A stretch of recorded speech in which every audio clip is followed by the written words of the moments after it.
Hello friends, പുതിയൊരു വീഡിയോയിലേക്ക് എല്ലാവർക്കും സ്വാഗതം. നമുക്കിന്നൊരു ചില്ലി പനീറിൻ്റെ റെസിപ്പി നോക്കാം. അതിനുവേണ്ടി പനീറിലേക്ക് കുറച്ച് മുളക് പൊടി, കുരുമുളക് പൊടി, ഉപ്പ് ഇട്ട് നന്നായിട്ടൊന്ന് മിക്സ് ചെയ്ത് ഒരല്പസമയം വെച്ചതിന് ശേഷം പാനിലേക്ക് എണ്ണയൊഴിച്ച് ചൂടായി വരുന്ന സമയം ഇതിട്ടൊന്ന് ഇളക്കി മസാലയൊക്കെ എല്ലായിടവും ആകുന്നിടം വരെ ഒരു 5 മിനിറ്റ് ഒന്ന് ഇളക്കി യോജിപ്പിച്ച് ഒന്ന് സോഫ്റ്റാക്കി എടുക്കാം.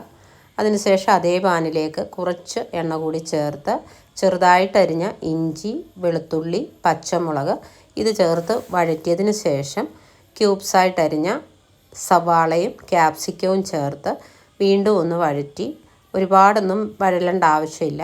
ഒന്ന് ഇളക്കി യോജിപ്പിച്ച് അതിലേക്ക് chilli sauce, tomato sauce, soya sauce ഇതും കൂടി ചേർത്ത് മിക്സ് ചെയ്ത് അതിനുശേഷം കുറച്ച് കുരുമുളക് പൊടിയും ഉപ്പും കൂടി ചേർത്ത് അതിലേക്ക് നമ്മൾ വറുത്ത് വെച്ചിരിക്കുന്ന പനീറും കൂടി ചേർത്ത് ഇളക്കി യോജിപ്പിച്ച് കഴിഞ്ഞാൽ നമ്മുടെ ഡ്രൈ ആയിട്ടുള്ള പനീർ റെഡിയായി.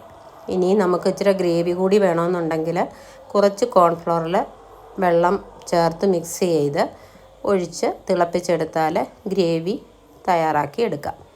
കുറച്ച് മല്ലിയില കൂടി ചേർത്ത് നമുക്ക് ഇത് എടുക്കാവുന്നതാണ്. അപ്പത്തിനും പൊറോട്ടയ്ക്കും ചപ്പാത്തിക്കും ഒക്കെ കൂടെ കഴിക്കാൻ പറ്റിയ അടിപൊളി ഒരു ഐറ്റമാണ്.